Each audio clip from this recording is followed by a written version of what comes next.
এখন আর এসসি সার্টিফিকেটের জন্য আপনাদের বারবার অফিসে যেতে হবে না, মাত্র মোবাইল দিয়েই দেখাবো ডিজিটাল এসসি সার্টিফিকেট কিভাবে আবেদন করবেন। আজকের ভিডিওতে স্টেপ বাই স্টেপ দেখাবো। তো নমস্কার বন্ধুরা, টেক মিত্রা চ্যানেলে আপনাদেরকে স্বাগত জানাই। আজকের ভিডিওতে জানাবো এসসি ডিজিটাল সার্টিফিকেট কিভাবে আবেদন করবেন। আমার ভিডিওর ডিসক্রিপশনে আপনি লিংক পেয়ে যাবেন, ওখানে ক্লিক করবেন।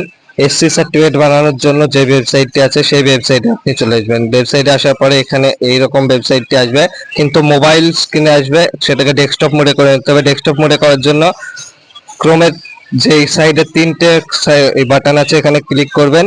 এখানে ক্লিক করার পর ডেস্কটপ সাইডে ক্লিক করে এই গ্রিন করে নেবেন।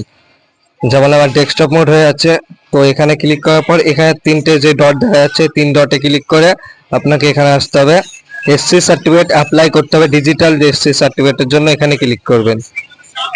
ব্যাকলগ সার্টিফিকেট, তো এরপরে কি বলা হচ্ছে, ফার্স্ট অপশন